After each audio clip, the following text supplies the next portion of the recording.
My self सुशील शुक्ला। बेटा आज हम लोग जो डिस्कस करने वाले हैं क्लास 10th का ये सेकंड लेक्चर है ह्यूमन डाइजेस्टिव सिस्टम। बेटा हमने पहले लेक्चर में आपसे बात की थी nutrition in plants and animals, और हम लोगों ने देखा कि न्यूट्रिशन दो प्रोसेस के रूप में कैसे डिवाइड है, एक ऑटोट्रॉपिक और एक हेटेरोट्रॉपिक। आज हम लोग बात करेंगे जो ह्यूमन है, चूंकि ह्यूमन फिजियोलॉजी हम लोग पढ़ रहे हैं, और इस ह्यूमन फिजियोलॉजी में सबसे पहले जो हम लोगों ने न्यूट्रिशन लिया है उस न्यूट्रिशन का डाइजेशन होने वाला है, तो हम लोग पढ़ेंगे ह्यूमन डाइजेस्टिव सिस्टम। तो सबसे पहले बेटा अगर बात करें कि ह्यूमन डाइजेस्टिव सिस्टम में, सबसे पहले बात करते हैं कि what is digestion. What is digestion? Digestion है क्या? अगर आप इसको डिफाइंड करें तो कैसे करेंगे? Conversion of non diffusible macromolecules of food into diffusible micromolecule with the help of enzyme is known as digestion. इसका मतलब है कि भोजन के बड़े आघुलनशील अणुओं को छोटे घुलनशील अणुओं में एंजाइम्स के द्वारा बदलना पाचन या डाइजेशन कहलाता है। बेटा आपको पता है कि इस ह्यूमन डाइजेस्टिव सिस्टम में जो हमारा ये डाइजेशन हो रहा है उसमें हम लोगों ने फूड के रूप में बहुत सारे कार्बोहाइड्रेट, प्रोटीन और ऐसे लिपिड्स के रूप में कंटेंट लिया है। और वो कैसा मॉलिक्यूल्स है? जो हम लोगों ने मॉलिक्यूल लिया वो मैक्रो मॉलिक्यूल्स है और नॉन डिफ्यूजिबल है। अब उसको हमारे बॉडी के अंदर बहुत सारे डाइजेस्टिव एंजाइम्स हैं, वो सिक्रीट होंगे और उसको बदल देंगे डिफ्यूजिबल माइक्रो मॉलिक्यूल्स में, और जब वो बदल जाएगा तो वो हमारा डाइजेशन हो जाएगा। इसका मतलब है कि ह्यूमन डाइजेस्टिव सिस्टम को अगर हम देखें तो उसमें मैक्रो मॉलिक्यूल माइक्रो मॉलिक्यूल में चेंज हो रहा है with the help of enzyme. Enzyme के द्वारा वो बदल रहा है बेटा। लेकिन आपको हम बता दें कि ये जो ह्यूमन डाइजेस्टिव सिस्टम है ये हम लोग दो प्रोसेस में इसको पढ़ते हैं। एक पहला प्रोसेस होता है बेटा एलिमेंट्री कैनाल या जीआई ट्रैक्ट। एलिमेंट्री कैनाल या इसको बोलते हैं जीआई ट्रैक्ट। बेटा एलिमेंट्री कैनाल या जीआई ट्रैक्ट का मतलब होता है गैस्ट्रो इंटेस्टाइनल ट्रैक्ट या एलिमेंट्री कैनाल भी कहते हैं। और दूसरा पार्ट होता है डाइजेस्टिव ग्लैंड्स। दूसरा पार्ट होता है डाइजेस्टिव ग्लैंड्स। तो अगर हम सबसे पहले बात करें एलिमेंट्री कैनाल या जीआई ट्रैक्ट की, जिसको हम गैस्ट्रो इंटेस्टाइनल ट्रैक्ट कह रहे हैं, ये हमारी गैस्ट्रो इंटेस्टाइनल ट्रैक्ट चार पार्ट्स में डिवाइड है। पहला पार्ट बेटा होता है mouth and buccal cavity, second part होता है ईसोफेगस, थर्ड पार्ट होता है स्टमक, और फोर्थ पार्ट होता है इंटेस्टाइन। जबकि ये जो डाइजेस्टिव ग्लैंड्स है ये आगे चलकर बहुत सारी ग्लैंड्स हैं, जैसे सलेवरी ग्लैंड्स हैं, लीवर है, पैंक्रियाज है, गॉल ब्लैडर है, इसके संबंधित बहुत सारी ये ग्लैंड्स होती हैं बेटा। तो ह्यूमन डाइजेस्टिव सिस्टम के दो प्रोसेस हैं, एक एलिमेंट्री कैनाल और एक डाइजेस्टिव ग्लैंड्स। लेकिन इस ह्यूमन डाइजेस्टिव सिस्टम में जो हम फूड लेते हैं वो फूड हमारा मैक्रो और माइक्रो मॉलिक्यूल्स के रूप में है, और उसमें बहुत सारे कार्बोहाइड्रेट, प्रोटीन, विटामिन्स ऐसे आप ये कंटेंट लेते हो। अगर हम इस चार्ट में देखें कि किस प्रकार से ये फूड के कंटेंट हैं, food is the basic requirement of all living organisms, food provide energy. ये फूड हमारा एक क्या है? बेसिक रिक्वायरमेंट है। जितने भी लिविंग ऑर्गेनिजम्स हैं उसके लिए बेसिक रिक्वायरमेंट है फूड। और फूड हमें क्या दे रहा है? फूड हमें बेटा एनर्जी दे रहा है। आपको पता है कि इस फूड के बहुत सारे डिफरेंट कंपोनेंट्स हैं। आपको पता है एक तो मैक्रो मॉलिक्यूल्स के रूप में है और एक माइक्रो मॉलिक्यूल्स के रूप में है। मैक्रो मॉलिक्यूल्स के रूप में आप देखेंगे तो एक तो कार्बोहाइड्रेट है जो हमें एनर्जी के सोर्स के रूप में है, जैसे हम जानते हैं ग्लूकोज है, फ्रक्टोज है, माल्टोज है, लैक्टोज है, स्टार्च है, ये सब क्या है? हमारा मैक्रोमॉलिक्यूल्स है। दूसरा हम देखते हैं प्रोटीन्स है। प्रोटीन क्या कर रहा है? ग्रोथ रिपेयरिंग का काम कर रहा है। इसका एग्जाम्पल क्या है? जैसे अमीनो एसिड्स। क्यों? क्योंकि प्रोटीन की एक स्ट्रक्चरल यूनिट ही अमीनो एसिड्स बेटा होती है। इसके अलावा फैट को हम लेते हैं, फैट को लिपिड्स भी बोलते हैं। ये भी क्या है?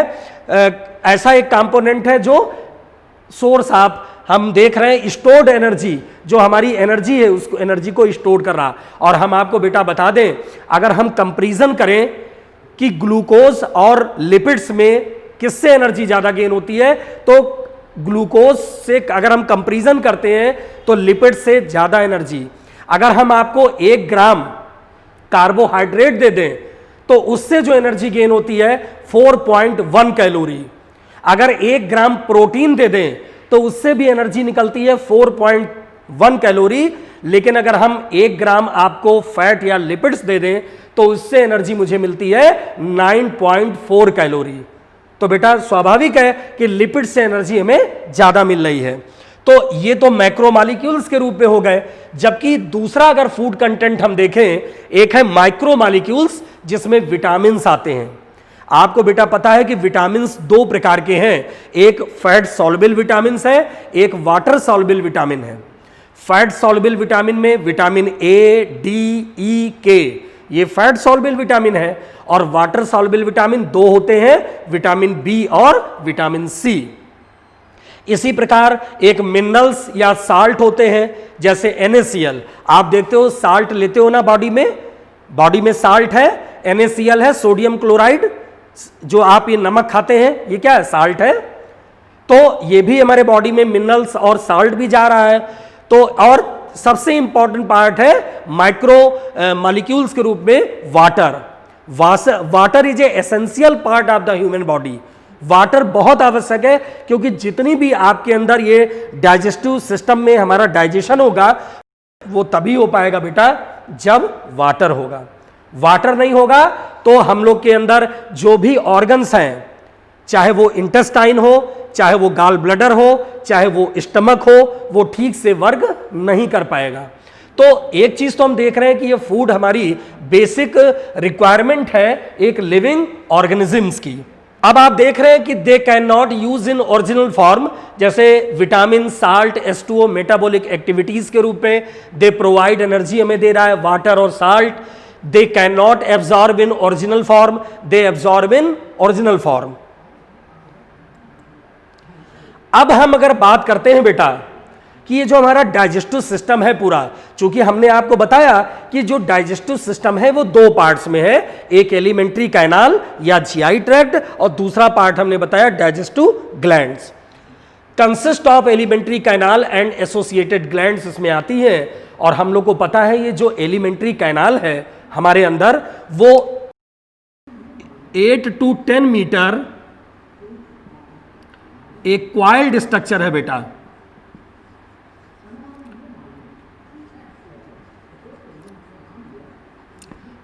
8 से 10 मीटर एक क्वाइल्ड स्ट्रक्चर के रूप में, टिब्यूल्स के रूप में ये फैली है। और ये एलिमेंट्री कैनाल आगे आप देखें तो इस प्रकार से डिवाइड है, एक तो बक्कोफेरेंजियल कैविटी के रूप में, और उसी बक्कोफेरेंजियल कैविटी का एक दूसरा पार्ट है ओरल वेस्टिब्यूल। इस बक्कल कैविटी में एक तो हमारे टंग आता है, टीथ आता है, पैलेट आता है और फेरिंग्स आता है। इसके अलावा स्टमक आता है। अब स्टमक में बहुत सारे पार्ट्स होते हैं, बहुत सारे भाग अलग अलग बटे हैं स्टमक में। कार्डियक है, फंडस है, बॉडी है और पाइलोरस है बेटा। इसके अलावा इंटेस्टाइन आपको पता है हमारे अंदर 2 प्रकार के इंटेस्टाइन है, एक स्मॉल इंटेस्टाइन और दूसरा लार्ज इंटेस्टाइन। आपको पता है कि जो स्मॉल इंटेस्टाइन है उसी में फूड का कंप्लीट डाइजेशन होता है। याद रखिए, फूड का कंप्लीट डाइजेशन स्मॉल इंटेस्टाइन में ही होता है। और जो लार्ज इंटेस्टाइन है वो जो अनडाइजेस्टेड फूड है, किसी कारण से वो डाइजेस्ट नहीं हो पाया, उसको फैसल मैटर के रूप में वो एलिमिनेट करेगी। तो स्मॉल इंटेस्टाइन भी आगे चल के 3 पार्ट्स में डिवाइड होता है, एक बेटा डियोडिनम, एक जेजुनम और एक इलियम।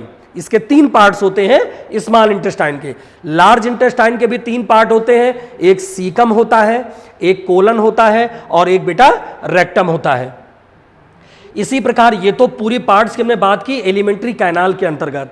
अब जो दूसरा हमारा पार्ट होता है ग्लैंड्स के रूप में, उसमें एक तो सलेवरी ग्लैंड्स आती हैं, एक लीवर आता है, एक बेटा पैंक्रियाज आता है और दूसरा चौथा गाल ब्लैडर आता है। हम लोग एक एक के बारे में डिटेल हम लोग स्टडी करेंगे। तो सबसे पहले अगर हम आपको बताएं कि ये जो एलिमेंट्री कैनाल है, किस प्रकार से एलिमेंट्री कैनाल आगे डिवाइड हो रही है। सबसे पहला हम पार्ट आपको बताने जा रहे हैं बक्कोफेरेंजियल कैविटी। ये सबसे पहला पार्ट है हमारा बक्कोफेरेंजियल कैविटी। इसमें लिखा हुआ, चूंकि बक्कोफेरेंजियल कैविटी का मतलब ये है कि जैसे मान लीजिए ये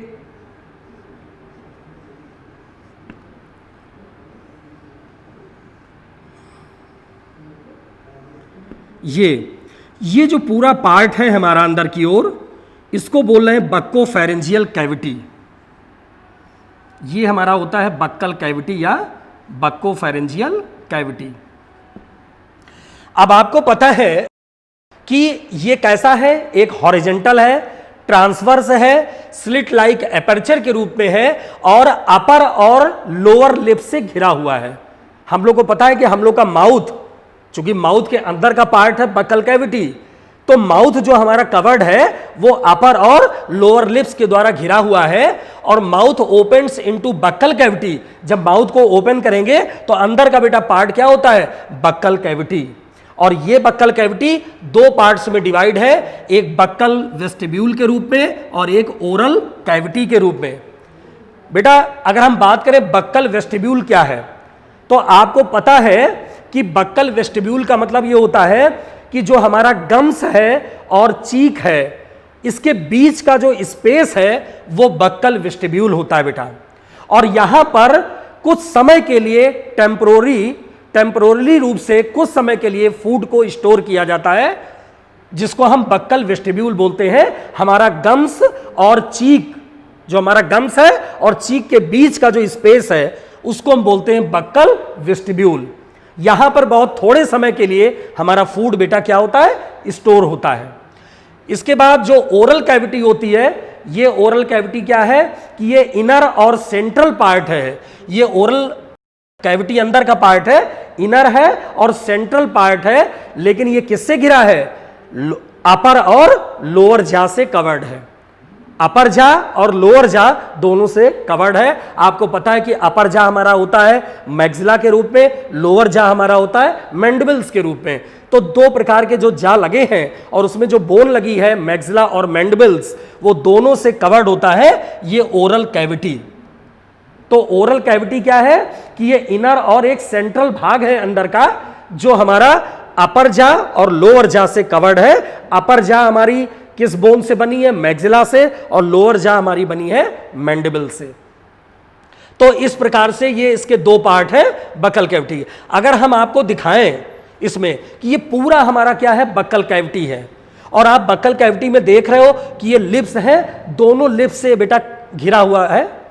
लेकिन ये क्या है कि अगर हम इसको देखें कि दोनों लिप्स से घिरा हुआ है, और इस बक्कल कैविटी के जो रूफ है हमारा ऊपर, यहां पर एक पार्ट होता है पैलेट। पैलेट क्या है, ऊपर की छत, रूफ है बक्कल कैविटी की। और आपको पता है कि जो हमारा एंटीरियर पैलेट होता है वो बहुत हार्ड होता है बेटा। जो एंटीरियर, ये एंटीरियर पैलेट, एंटीरियर पैलेट कैसा होता है, ये हार्ड होता है। और जो पीछे का पोस्टीरियर पैलेट है, पोस्टीरियर पैलेट, ये बेटा कैसा होता है, सॉफ्ट होता है।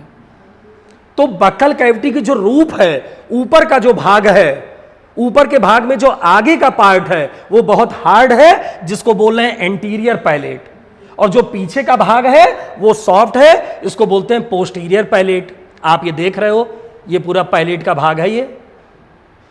इसके अलावा इसी में आप देखें तो बक्कल कैविटी के पीछे की तरफ इस पार्ट्स को यहां पर, ये पार्ट होता है हमारा फायरिंग्स।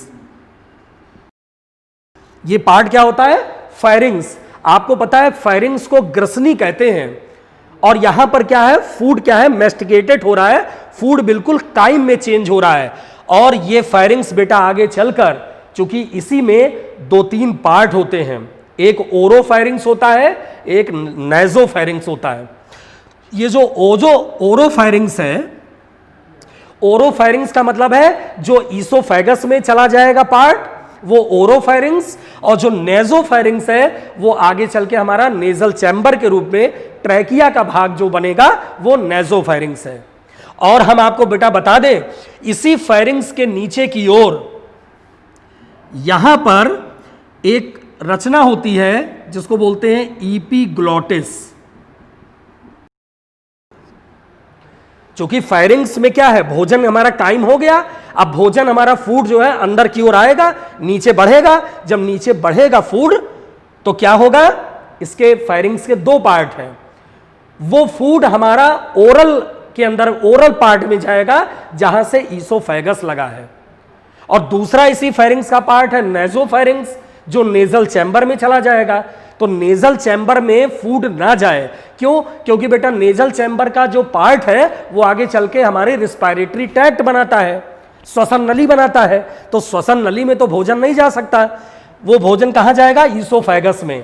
तो फूड हमारा ईसोफेगस में ही जाए, वो हमारा रिस्पायरेटरी ट्रैक्ट में ना जाने पाए।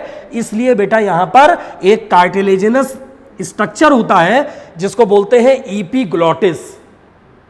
ये एक कार्टिलेजिनस लीफी लाइक स्ट्रक्चर होता है जिसको बोलते हैं ईपीग्लॉटिस।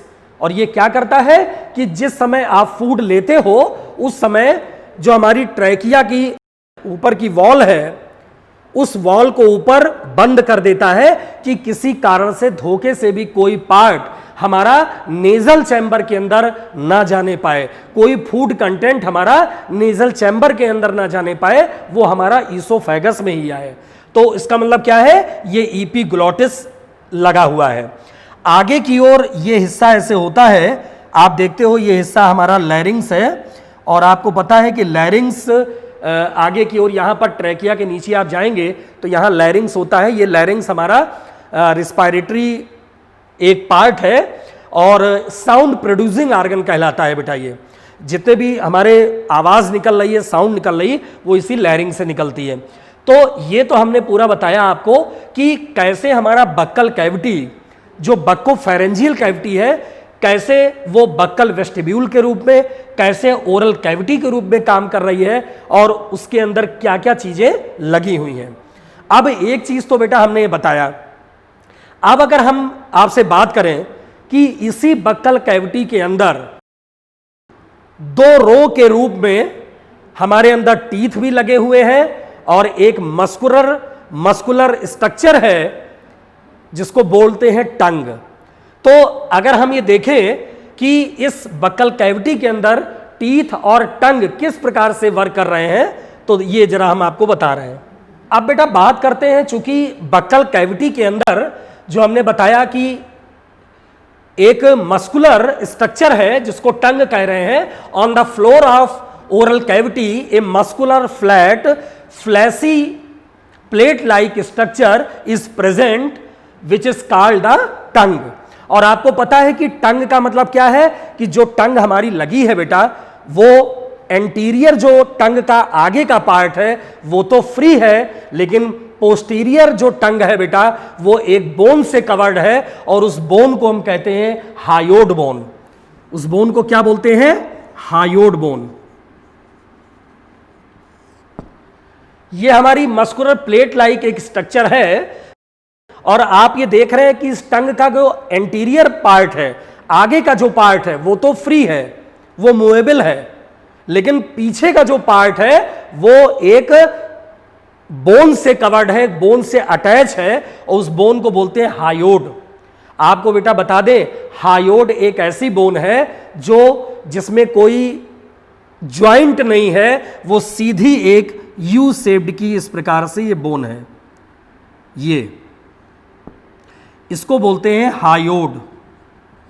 तो ये हायोड बोन से संबंधित है, इसमें कोई ज्वाइंट नहीं होता, ये सीधी बोन हमारी ये कहलाती है हायोड बोन। तो हायोड बोन से ये लगी हुई है। और अगर इस टंग पे हम देखें तो इस टंग पे बहुत सारी पैपली लगी हुई है। जितना भी एंटीरियर पार्ट है टंग का मस्कुलर, इस मस्कुलर पार्ट पर बहुत सारी पैपली लगी हुई है। आप देखते हो फोलियोट पैपली है, फिलीफॉर्म पैपली है, इसके अलावा फंजीफॉर्म पैपली है, सर्कमवैलेट पैपली है। ये पैपली क्यों लगी है? क्योंकि ये अलग अलग प्रकार से आपके जो फूड है उस फूड में जो टेस्ट है उस टेस्ट का एहसास कराएगी। इसका मतलब है इसी पैपली में टेस्ट बड्स लगी होती हैं।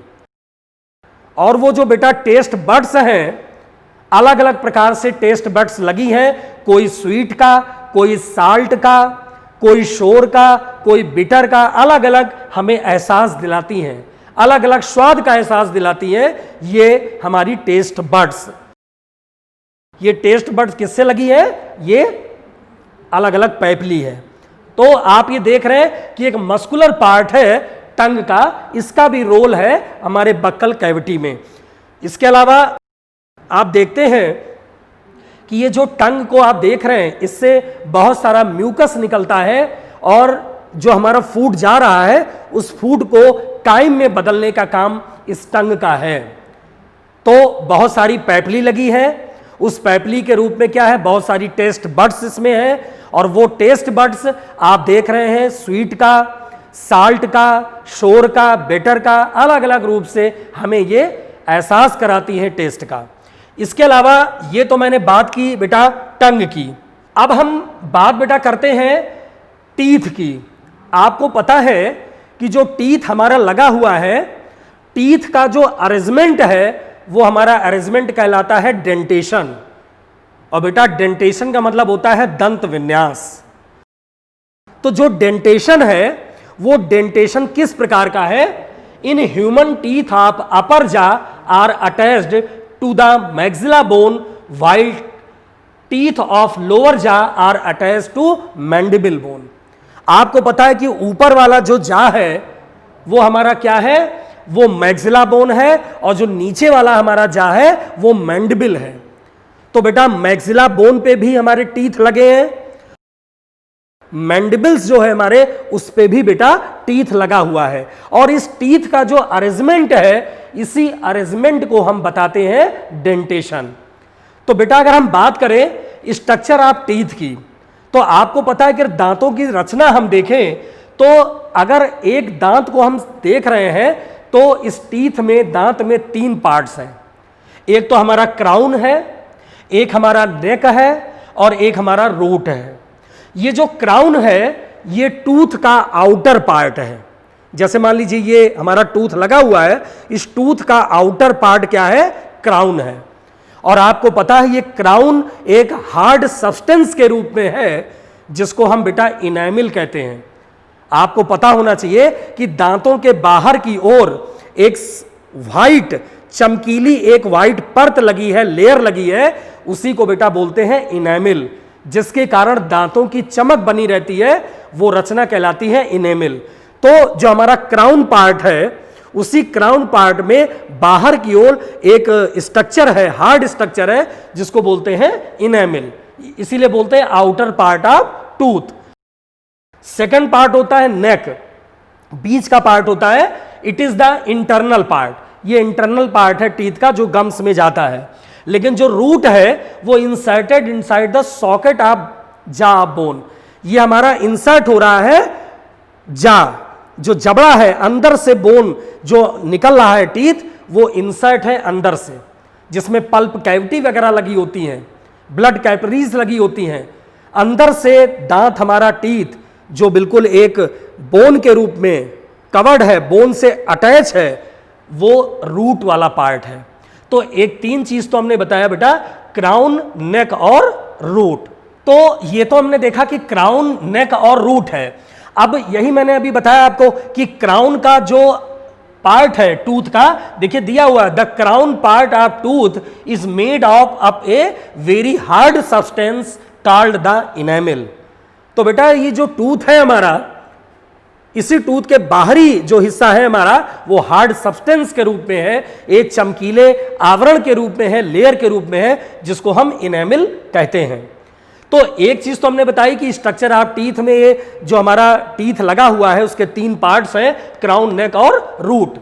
अब बेटा हम आपसे अगर बात करें तो अलग अलग एनिमल्स में अलग अलग प्रकार के टीथ होते हैं। मोनोफियोडांट होता है, डाइफियोडांट होता है, प्लूरोडांट होता है, हिट्रोडांट होता है, थीकोडांट होता है। बहुत तरीके से दांत बेटा लगे होते हैं अलग अलग एनिमल्स में। लेकिन अगर ह्यूमन में जो टीथ लगा है उस टीथ की अगर हम 2 आपकी कैरेक्टरिस्टिक फीचर्स देखें कि आखिर ह्यूमन में जो टीथ लगा है उस टीथ के 2 कैरेक्टरिस्टिक फीचर्स क्या हैं बेटा। तो पहला तो यह है कि मनुष्य के जो दांत हैं वो कैसे हैं, डाइफियोडांट हैं। मनुष्य के जो दांत हैं वो कैसे हैं, डाइफियोडांट हैं, 2 बार दंती हैं। इसका मतलब है कि लाइफ स्पेन जो पूरी है उस जीवन काल में 2 बार निकल रहा, और 2 बार ये दांत जब निकलता है तो कौन कौन से दांत निकलते हैं, एक तो इंसीजर निकलता है, काइनाइन निकलता है और मोलर निकलता है बेटा। ये डाइफियोडांट है, 2 बार दंती। आपने देखा है कि पहले बच्चे में दूध के दांत होते हैं, वो टेम्पोररी टीथ है, निकल जाते हैं, टूट जाते हैं और फिर से एक परमानेंट टीथ आ जाता है। तो मनुष्य में जो दांतों की विशेषता है, पहला वो डाइफियोडांट है, 2 बार दंती है, जिसमें इंसीजर, काइनाइन और मोलर के टीथ निकलेंगे। दूसरा जो होता है थीकोडॉन्ट, थीकोडॉन्ट गर्त दंती।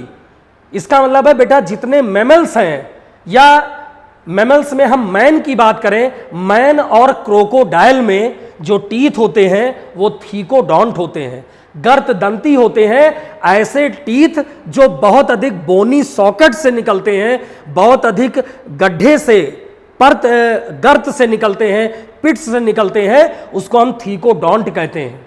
बोनी सॉकेट से अंदर से जो निकल रहा उसको हम थीकोडॉन्ट कहते हैं। और ऐसे दांत एक तो मैन में है, दूसरा क्रोकोडाइल में है।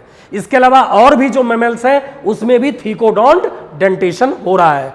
तो मनुष्य में बेटा दांतों की 2 विशेषता है, एक डाइफियोडॉन्ट और दूसरा थीकोडॉन्ट। लेकिन मनुष्य में ये तो 2 विशेषताएं हो गई, लेकिन आपको पता है कि मैन में जो दांत हैं, कुछ दांत तो बेटा लंबे हैं, कुछ टेढ़े हैं, कुछ चौड़े हैं, कुछ नुकीले हैं, अलग अलग प्रकार से टीथ हैं। तो अलग अलग प्रकार से जब टीथ हैं तो आपको मालूम होना चाहिए कि मैन में 4 प्रकार के टीथ का अरेंजमेंट है, एक इंसीजर, एक कैनाइन्स, एक प्रीमोलर और एक मोलर। तो अगर हम बात करें, मैन में 4 प्रकार से टीथ लगे हुए हैं हमारे, एक इंसीजर, एक काइनाइन, एक प्रीमोलर, एक मोलर। तो अगर हम बात करें सबसे पहले इंसीजर, इंसीजर बेटा ऐसे टीथ होते हैं जिसको कटिंग टीथ बोलते हैं, काटने का काम इसी इंसीजर का है। और अगर मनुष्य में, मैन में अगर हम देखें कि हमारे दोनों जा पर जो टीथ लगे हैं उसमें इंसीजर कितने हैं, तो इंसीजर की बेटा जो नंबर होता है वो 8 होता है दोनों रो में। मतलब अपर जा और लोअर जा में जो इंसीजर लगे होते हैं, आगे के जो 4 दांत लगे हैं, 4 ऊपर 4 नीचे, वो इंसीजर कहलाते हैं। और इसका काम क्या होता है, कटिंग, काटने का काम है। दूसरा होता है काइनाइन। काइनाइन बेटा दोनों में कितने होते हैं, नंबर इसका होता है 4, 2 ऊपर होते हैं, 2 नीचे। लेकिन बेटा याद रखना, जितने हर्बीवोर्स एनिमल हैं उनमें काइनाइन नहीं होता। जैसे फॉर एग्जाम्पल हम रैबिट की बात करें, रैबिट एक हर्बीवोर्स है, रैबिट में काइनाइन्स नहीं होता, और काइनाइन के स्थान पे जो स्पेस होता है उस स्पेस को बोलते हैं डायस्टमा। क्या बोलते हैं, डायस्टमा। इसका मतलब है कि हर्बीवोर्स जितने भी एनिमल हैं उनमें काइनाइन्स नहीं होता, उसके स्थान पर एक रिप्लेसमेंट है जिसका नाम है डायस्टमा। तो ये काइनाइंस होते हैं, हम लोगों के अंदर दो ऊपर लगे हैं, दो नीचे, और इसका काम होता है टेयरिंग। टेयरिंग मतलब क्या है? चीरना, चीरने का काम होता है काइनाइंस का। तीसरा होता है प्रीमोलर। बेटा प्रीमोलर, आपको पता है प्रीमोलर का भी काम क्या है? ग्राइंड करना, तोड़ना उसको। और ये कितने टीथ होते हैं? ये भी अपर जा और लोअर जा मिलाकर इसका भी नंबर होता है 8। ग्राइंड करने का काम है। और चौथा हमारा बेटा जो टीथ होता है उसको बोलते हैं मोलर, और ये पूरा ग्राइंड करके, ग्राइंड और च्यूइंग से संबंधित काम है इसका, पीस देता है किसी भी फूड पार्ट को। इसकी जो नंबर होती है वो होती है 12, 6 अपर जा में, 6 लोअर जा में। तो अगर आप देखें तो ये कितने, ये टोटल 32 टीथ बेटा हो गए। लेकिन आपको पता है कि इंसीजर, काइनाइन, प्रीमोलर और मोलर ये 4 प्रकार के हैं। अगर आप देखो इस डायग्राम में तो आप देखते हो ये इंसीजर है, ये आपके काइनाइंस लगे हुए हैं, ये प्रीमोलर है और ये मोलर है। मोलर में भी अलग अलग है, first molar, second molar, third molar. तो इस प्रकार से ये टीथ हमारे लगे होते हैं इंसीजर, काइनाइन, प्रीमोलर और मोलर के फॉर्म में। लेकिन मैन की जो विशेषता होती है दांत की वो 2 होती है। एक तो पहला विशेषता ये है उसकी कि ऐसे टीथ डाइफ्यूडोंट है, पूरे लाइफ स्पेन में 2 बार निकल रहे हैं। और ऐसे टीथ ये जो थीकोडोंट है अर्थात बोनी सॉकेट से अंदर से निकल रहे हैं, ये दोनों बेटा इसके कैरेक्टरिस्टिक फीचर्स हैं मैन के दांतों की। अब बेटा अभी हमने बताया कि जैसे टीथ आप देख रहे हो, इंसीजर, काइनाइन, प्रीमोलर, मोलर, सबके फंक्शन मैंने बताया कि क्या क्या काम करता है। अब अगर हम बात करें डेंटल फार्मूला की, तो डेंटल फार्मूला हम बेटा कैसे निकालेंगे इसको समझ लीजिए। ये बहुत इंपॉर्टेंट है एनसीईआरटी के लिए, और आपके बोर्ड एग्जाम में भी, आगे बोर्ड एग्जाम में भी, इसके अलावा आप जो अदर नीट वगैरह का जो कंपटीशन देंगे उसमें भी ये कभी कभी आ जाते हैं। तो अगर हम डेंटल फार्मूला सबसे पहले हम बच्चे में देखें, इन चाइल्ड में, तो इन चाइल्ड में बेटा 20 दांत होते हैं। आपको पता है, जैसे हम ये लिख रहे हैं, पहला है इंसीजर, आई से डिनोट करते हैं, काइनाइन को सी से डिनोट करते हैं, प्री मोलर को पीएम से डिनोट करते हैं और मोलर को एम से डिनोट करते हैं। अब बेटा बच्चे में इंसीजर कितने हैं? इंसीजर हम एक जबड़े में, एक जा में जो टीथ लगे हैं, अभी हम उसकी बात करेंगे। एक जबड़े में इंसीजर कितने हैं? 4 है ना, तो उसको बटे में कर लेंगे 2/2। एक जबड़े में इंसीजर कितने हैं? दोनों जबड़ों में तो 8 है, लेकिन एक जबड़े में इंसीजर कितने हैं? 4। तो 4 को क्या लिख देंगे? 2/2। अब काइनाइन एक जबड़े में कितने हैं? 2, तो इसको लिख देंगे 1/1। एक जबड़े में ही बात कर रहे हैं अभी हम। इसके बाद प्रीमोलर, बच्चे में प्रीमोलर बेटा नहीं होता, ये ध्यान रखें, चाइल्ड में प्रीमोलर नहीं होता, तो इसको 0/0 कर देंगे। और जो मोलर होता है बच्चे में, हम लोगों में तो मोलर 3 है एक जबड़े में, बच्चे में 2 होता है। तो बच्चे में एक जबड़े में 4 मोलर होते हैं, तो 2/2। अब जबड़े कितने हैं? 2 जबड़े हैं, तो ऊपर वाले को काउंट करिए, 2, 1, 3, 2, 5। इधर भी 2, 1, 3, 2, 5। जबड़े कितने हैं? 2। अब क्या आ जाएगा? इधर ये करेंगे 10/10, इधर से करेंगे 5 दूनी 10, इधर भी 5 दूनी 10, इसका मतलब 10 कितने हो गए? 20। तो चाइल्ड में कितने टीथ आ गए बेटा? 20। तो इसका मतलब क्या है कि बच्चे में 20 दांत हैं। और कभी भी हम डेंटल फार्मूला निकालेंगे तो सबसे पहले हम एक जबड़े की बात करेंगे, दोनों जबड़े की बात नहीं करेंगे। तो एक जबड़े में हम फिर से आपको बता रहे हैं कि एक जबड़े में इंसीजर कितने हैं? बच्चे में 4 हैं बेटा, उसको 2/2 कर देंगे।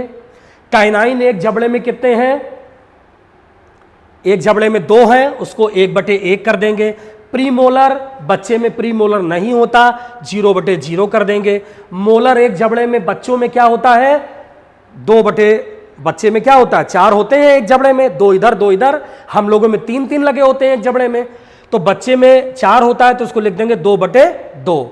अब हमारे जा कितने हैं, 2 जा है, 2 से मल्टीप्लाई हो गया। अब ऊपर वाला नीचे वाला जोड़ देंगे तो 5/5 आ जाएगा। 2 है, 2 से मल्टीप्लाई करेंगे इसका तो 10/10 आ जाएगा। 10 को ऐड कर देंगे, कितना आ जाएगा, 20। तो ये तो था बेटा चाइल्ड में। अब अगर हम एडल्ट की बात करें, एडल्ट में भी ऐसे निकाल सकते हैं। अगर हम एडल्ट की बात करें, अब एडल्ट में भी हम ऐसा कर सकते हैं, इंसीजर, काइनाइन, प्रीमोलर और मोलर। आइए इसको भी समझें। अब एडल्ट में भी एक ही जबड़े की हम पहले बात करेंगे। एक जबड़े में इंसीजर कितने हैं, 4 हैं, 2/2। काइनाइन कितने हैं, 2 हैं, 1/1। प्रीमोलर एक जबड़े में कितने हैं, 4 हैं, 2/2। मोलर एक जबड़े में कितने हैं, 6 हैं, 3/3। जा कितने हैं, 2 से मल्टीप्लाई करेंगे। ऊपर वाला काउंट कर लें, 2 1 2 3, 2 हो गया, 1 इसमें 3 और 5 और 3 8। इसको भी काउंट कर लेंगे, 2 1 3, 2 5 3 8। जबड़े कितने हैं, 2। तो क्या लिख देंगे, 8 दूनी 16 और इधर भी 8 जाएगा, 8 दूनी 16, 16 16 32। तो एडल्ट में कितने हो गए बेटा, 32 हो गए। तो इस प्रकार से हम चाइल्ड का और एडल्ट का डेंटल फार्मूला निकाल सकते हैं। ये बहुत इंपॉर्टेंट है आपके बोर्ड एग्जामिनेशन के लिए भी, और आगे जो नीट वगैरह का जो आपको एग्जाम में बैठेंगे आप, उसके लिए भी बहुत इंपॉर्टेंट है। तो बेटा ये ध्यान से आप समझें कि चाइल्ड और एडल्ट का डेंटल फार्मूला कैसे निकालते हैं। अभी तक बेटा हम लोगों ने बात की बक्कोफेरेंजियल कैविटी, जिसमें टीथ को देखा, टंग को देखा, फायरिंग्स को देखा, ये सब चीज़ों को हमने डिस्कस किया। अब दूसरा पार्ट एलिमेंट्री कैनाल का है ईसोफेगस। आपको पता है ईसोफेगस को हम फूड पाइप भी बोलते हैं, और बक्कल कैविटी से जितना भी फूड हमारा नीचे की ओर आएगा वो ओरोफेरिंग्स से होता हुआ ईसोफेगस में बेटा आ जाएगा। ईसोफेगस के अंदर की ओर जो वॉल होती है, दीवारें होती हैं, उसमें इपीथीलियम की सेल्स होती हैं। और आप अगर देखें तो ईसोफेगस जैसे ही आ रहा है, इसके अंदर 2 प्रकार की सेल्स हैं, एक म्यूकोसा और एक सब म्यूकोसा। तो म्यूकोसा और सब म्यूकोसा में जैसे ही इसके अंदर फूड हमारा आएगा, तुरंत पेरिस्टल्टिक होने लगता है, तुरंत पेरिस्टल्टिक मूवमेंट होने लगता है, एक राइदमिक कॉन्ट्रैक्शन होता है। इसका मतलब है कि ईसोफेगस के अंदर की जो वॉल है, उस वॉल में राइदमिक कॉन्ट्रैक्शन होता है। इसका मतलब जो फूड आ रहा है वो आगे की ओर फूड को फेंका जाता है, आगे की ओर फूड को ढकेला जाता है, जिससे वो पूरा फूड हमारा स्टमक में आ जाए। लेकिन किसी कारण से कभी कभी ये राइदमिक कॉन्ट्रैक्शन अगर अपोजिट हो जाता है, तो वो अपोजिट होने के बाद वो जितना भी फूड है वो रिवर्स हमारा हो जाएगा और वो वोमिटिंग आपको आने लगेगी। वो प्रोसेस बोलते हैं अपोजिट पेरिस्टल्टिक। तो पेरिस्टल्टिक मूवमेंट का मतलब क्या है कि जो ईसोफेगस की आप वॉल देख रहे हो, म्यूकोसा और सब म्यूकोसा, इस वॉल में राइदमिक कॉन्ट्रैक्शन होता है, जितना भी फूड है वो आगे की ओर बढ़ाया जाता है, तो इसको बोलते हैं पेरिस्टल्टिक मूवमेंट। और जितना भी फूड है वो यहां से कहां आने वाला है, ये जो पाउच लाइक स्ट्रक्चर देख रहे हैं जे शेप्ड में, जिसको हम बोलते हैं स्टमक। तो अगर हम देखें तो आपने लिखा है कि it is also known as food pipe, the ventral और लोअर अपर्चर स्कार glottis which is the related to the larynx, the dorsal and upper aperture called gullet which open into the oesophagus. तो वही oesophagus है, food pipe के रूप में food हमारा आएगा। इसके अंदर जो वॉल है एपिथेलियम की वॉल, उस वॉल में हमारे आप देख रहे हैं कि मसल्स है, पूरी मसल्स लगी हुई है, और सब म्यूकोसा और म्यूकोसा की वॉल है। इसी में राइदमिक कॉन्ट्रैक्शन होता है, जिसको हम बोलते हैं पेरिस्टल्सिस मूवमेंट या पेरिस्टल्टिक मूवमेंट। तो ये तो बेटा हमने बात की ईसोफेगस की। अब आप देख रहे हैं जब ईसोफेगस से फूड हमारा आया तो कहाँ आया, हमारे स्टमक में आया। और आप देख रहे हो कि स्टमक एक ऐसा पाउच लाइक स्ट्रक्चर है, एक थैली जैसी रचना आप देख रहे हैं जिसमें 3 पार्ट्स आपको दिखाया जा रहा है। ऊपर का पार्ट है बेटा फंडस, मिडिल में बॉडी है, ये पार्ट आपका कार्डिया है और ये पाइलोरस है, इस प्रकार से। और ये पार्ट बोलते हैं duodenum. It is the widest part of alimentary canal. It is bag like muscular structure, J shaped and empty condition.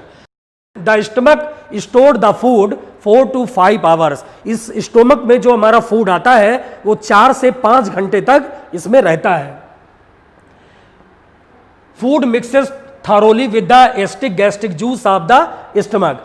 बेटा आप ये देख रहे हो कि स्टमक की वॉल है और इसमें बहुत सारे पार्ट्स हैं, कार्डियक भी है, फंडस भी है, पाइलोरस भी है।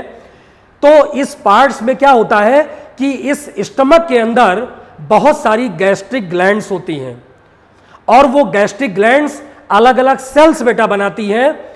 और जब अलग अलग सेल्स बनाएगी तो एक पैराइटल सेल्स के रूप में होगी, एक पेप्टिक सेल्स के रूप में होगी, गोबलेट सेल्स के रूप में होगी, अलग अलग सेल्स होती हैं। अगर हम बेटा ये देखें कि स्टमक में जो गैस्ट्रिक ग्लैंड्स हैं, these are a numerous microscopic simple tubular glands formed by the invagination of epithelium of in the stomach. The following types of cells present in the epithelium of gastric juice. अब आप देख रहे हैं कि इस gastric जो glands लगी है हमारे स्टमक में, उस गैस्ट्रिक ग्लैंड्स में बहुत सारी सेल्स हैं। पहली जो सेल्स होती है बेटा उसको बोलते हैं चीफ सेल या पेप्टिक सेल्स।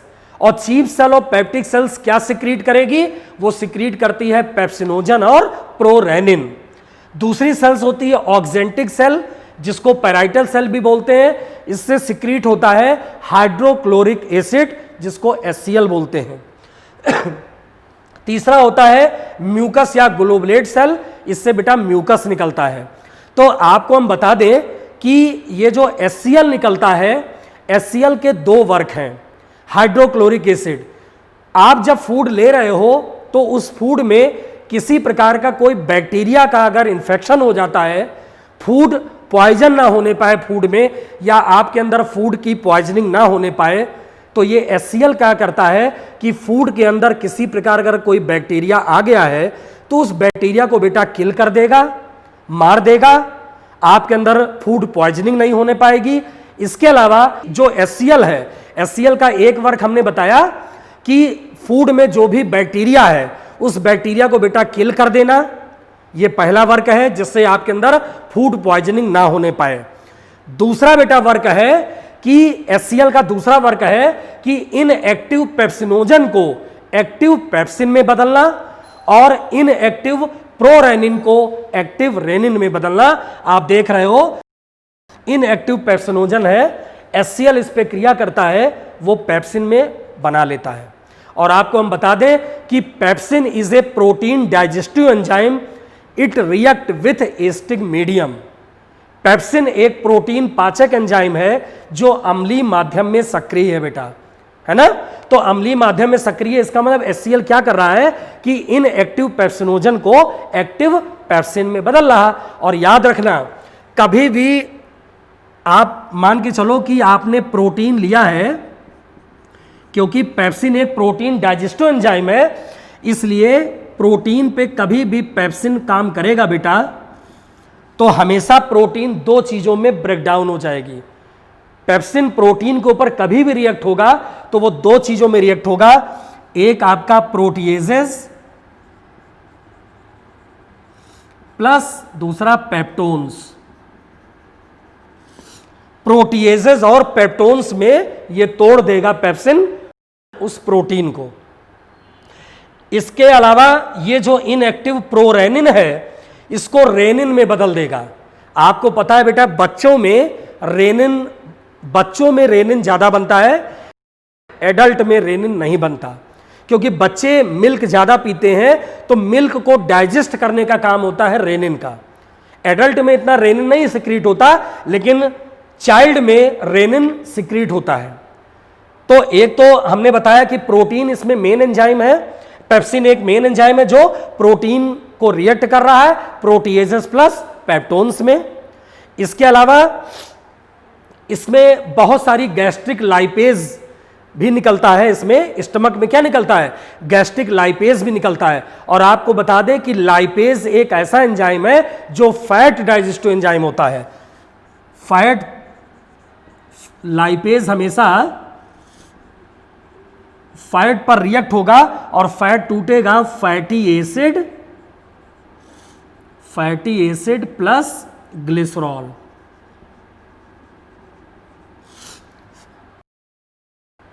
तो बेटा स्टमक में क्या है, गैस्ट्रिक जूस जो निकलते हैं उसमें गैस्ट्रिक लाइपेज भी होता है। तो गैस्ट्रिक लाइपेज किस पे क्रिया करेगा, फैट पर। और फैट कभी भी टूटेगा तो दो चीजों में टूट जाएगा, फैटी एसिड और ग्लिसरॉल में। तो बेटा ये जो आप देख रहे हैं कि एक स्टमक जिसको आमाशय बोलते हैं, वो आमाशय एक ऐसा जे शेप्ड पाउच लाइक स्ट्रक्चर है जिसमें फंडस, पाइलोरस, कार्डिया, बॉडी, ये सभी प्रकार के पार्ट्स लगे हुए हैं। और इसके अंदर जो गैस्ट्रिक ग्लैंड्स हैं, उस गैस्ट्रिक ग्लैंड में सेल्स जो लगी हुई है उसमें आप देख रहे हैं पेप्टिक सेल्स लगी है जिसमें पेप्सिनोजन और प्रोरेनिन निकल रहा है।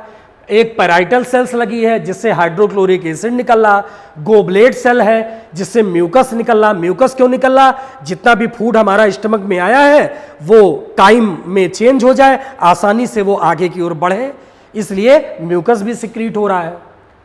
तो ये ध्यान रखिए कि HCl का एक वर्क होता है बैक्टीरिया को किल करना फूड से, इसके अलावा इनएक्टिव पेप्सिनोजन को एक्टिव पेप्सिन में कन्वर्ट करना और इनएक्टिव प्रोरेनिन को रेनिन में बेटा बदल देना, आप जैसा देख रहे हो। लेकिन ये जो पेप्सिन है, पेप्सिन एक प्रोटीन डाइजेस्टिव एंजाइम है और ये एसिडिक मीडियम में एक्टिवेट होता है, हमेशा ध्यान रखिए। और पेप्सिन कभी भी क्रिया करेगा जब प्रोटीन पे तो प्रोटीएजेस और पेप्टोन्स में टूट जाएगा। इसके अलावा जो गैस्ट्रिक लाइपेज निकलेगा, लाइपेज क्या होता है, फैट डाइजेस्टिव एंजाइम होता है, ये फैट पर रिएक्ट करेगा और फैट कभी भी टूटेगा फैटी एसिड और ग्लिसरॉल में बेटा टूट जाएगा। तो अब बेटा हम लोग ने अभी तक बात की स्टमक की। इसके बाद चूंकि हम लोग एलिमेंट्री कैनाल या जीआई ट्रैक्ट देख रहे हैं जिसमें पहला भाग बक्कोफेरेंजियल कैविटी की बात किया हमने, ईसोफेगस की बात की, स्टमक की बात की, और ये जो चौथा पार्ट है इंटेस्टाइन। बेटा आपको पता है कि इंटेस्टाइन जिसको आंत बोल रहे हैं, और इंटेस्टाइन को अगर हम देखें तो इसमें दो पार्ट हैं, एक स्मॉल इंटेस्टाइन और एक large intestine.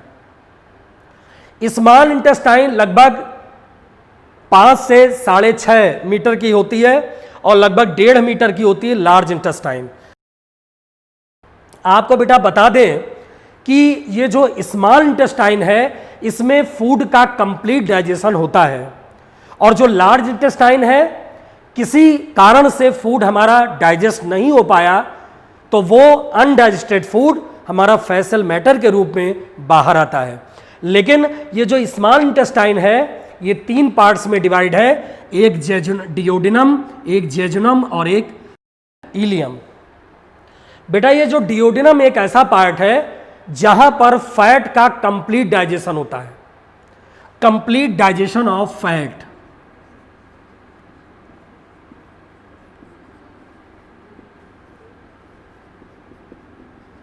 Complete digestion of fat, fat का कंप्लीट डाइजेशन डियोडिनम में होता है बेटा, ये ध्यान रखें। इसके अलावा स्मॉल इंटेस्टाइन का मिडिल पार्ट होता है जेजुनम, और जो तीसरा पार्ट होता है इलियम। आपको हम बता दें इलियम एक ऐसा पार्ट है जिसके अंदर बहुत सारी हेरी लाइक माइक्रोविलाई लगी होती हैं, और ये माइक्रोविलाई क्या करती हैं, फूड को एसिमिलेट करती हैं, फूड का अवशोषण करती हैं ये माइक्रोविलाई। इसके अलावा इसी स्मॉल इंटेस्टाइन के दीवारों में आपको पता है कि दीवारों से, स्मॉल इंटेस्टाइन की दीवारों से इंटेस्टाइनल जूस भी सिक्रीट होता है, और आपको पता होना चाहिए कि मैन प्रतिदिन लगभग 1.5 लीटर इंटेस्टाइनल जूस को सिक्रीट करता है जिसको सस्कस इंट्रिकस कहते हैं बेटा, सस्कस इंट्रिकस या इंटेस्टाइनल जूस। और 1.5 लीटर ये इंटेस्टाइनल जूस सिक्रीट होता है इंटेस्टाइन से। ये क्या कर रहा है, इसमें भी बहुत सारे एंजाइम होते हैं, इरेप्सिन होता है, इस इंटेस्टाइनल जूस में बहुत सारे एंजाइम है, इरेप्सिन होता है, माल्टेज होता है, सुक्रेज होता है, लाइपेज होता है, अलग अलग होता है। इरेप्सिन प्रोटीन डाइजेस्टिव एंजाइम है, माल्टेज माल्टोज के ऊपर रिएक्ट करता है, लैक्टेज लैक्टोज के ऊपर बेटा करता है, सुक्रेज सुक्रोज के ऊपर करता है, लाइपेज फैट के ऊपर करता है। तो इसमें भी बहुत सारे एंजाइम बेटा निकलते हैं। तो इलियम एक ऐसा पार्ट है जिसमें माइक्रोविलाई लगा है जो फूड को एसिमुलेट कर रहा है। इसके अलावा बहुत सारा इंटेस्टाइनल जूस इससे सिक्रीट होता है, लगभग 1.5 लीटर इंटेस्टाइनल जूस का सिक्रीशन प्रतिदिन मैन करता है।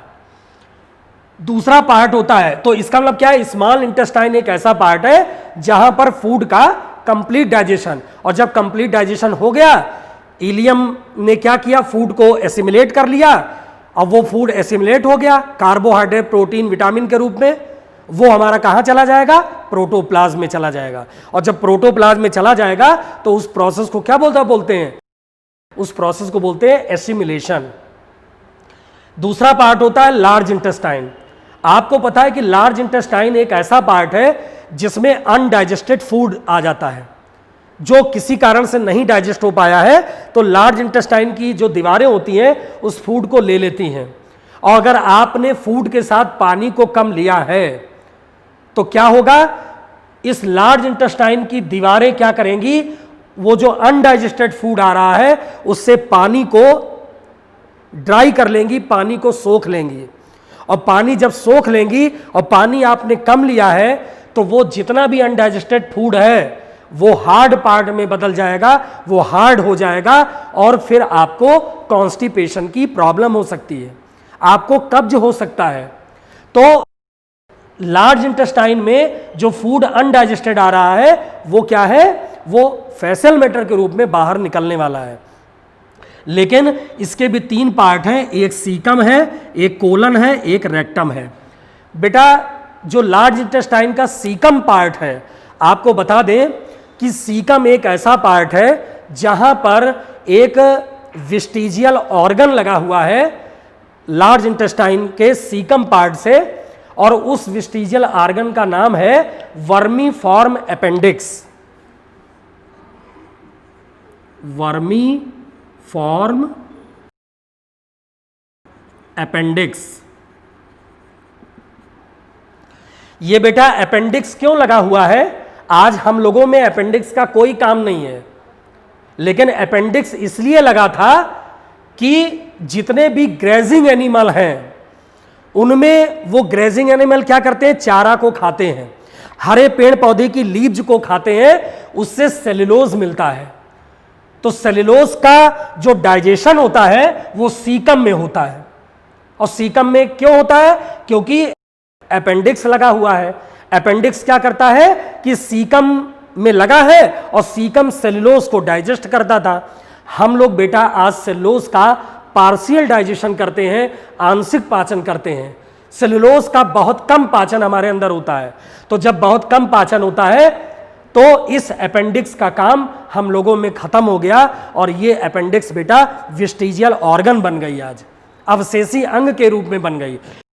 इसका कोई काम नहीं है, लेकिन कभी कभी अपेंडिक्स के जो टिश्यूज हैं वो बढ़ जाते हैं, डाइजेशन में प्रॉब्लम आती है, तो अपेंडिक्स को ऑपरेट कराना पड़ता है। तो ये जो सीकम पार्ट आप देख रहे हो, ये सेलुलोज को डाइजेस्ट करने वाला पार्ट था। हम लोग में सेलुलोज का आज आंशिक डाइजेशन होता है, इसीलिए सीकम से जो वर्मीफॉर्म अपेंडिक्स है हम लोगों में विस्टिजियल हो गई है, आज इसका कोई काम नहीं है। दूसरा पार्ट होता है कोलन। कोलन आप देख रहे हैं अंतिम द्वार है जहां से जो पूरा फेसल मैटर है वो निकलेगा, और रेक्टम जो पाउच रूपी जहां पर फूड हमारा स्टोर होगा उस पार्ट को बोलते हैं रेक्टम। तो बेटा आप ध्यान रखिए कि इंटेस्टाइन जो स्मॉल इंटेस्टाइन है उसमें फूड का कंप्लीट डाइजेशन, और जो लार्ज इंटेस्टाइन है जो अनडाइजेस्टेड फूड को बाहर एलिमिनेट करा रही है। तो ह्यूमन डाइजेस्टिव सिस्टम में बेटा हम लोगों ने आज पहला जो पार्ट पढ़ा एलिमेंट्री कैनाल या गैस्ट्रो जीआई ट्रैक्ट, जिसको गैस्ट्रो इंटेस्टाइनल ट्रैक्ट कह रहे हैं, जिसमें बक्कोफेरेंजियल कैविटी के बारे में देखा, ईसोफेगस के बारे में देखा, स्टमक के बारे में देखा और इंटेस्टाइन के बारे में देखा। अब बेटा हमारा अगला लेक्चर, तीसरा लेक्चर होगा डाइजेस्टिव ग्लैंड्स का, जिसमें हम आपको बताएंगे बहुत सारी डाइजेस्टिव ग्लैंड है, जैसे सलेवरी ग्लैंड है, जैसे लीवर है, जैसे पैंक्रियाज है, जैसे गाल ब्लैडर है, कहाँ बेटा सिचुएटेड है, क्या फंक्शन होता है उसका, वो हम लोग अपने तीसरे लेक्चर में बेटा बात करेंगे। अगर ये आपको बेटा लेक्चर हमारा पसंद आया है, आप इसको लाइक करिए, शेयर करिए, कमेंट्स भेजिए, कोई डाउट है तो कमेंट्स लिखिए, और चैनल को हमारे रिलायंट लर्निंग सॉल्यूशन जो हमारा चैनल है बेटा उसको सब्सक्राइब करिए। और हम लोग तीसरे लेक्चर में अपने बात करेंगे डाइजेस्टिव ग्लैंड्स की बेटा। Okay, thanks.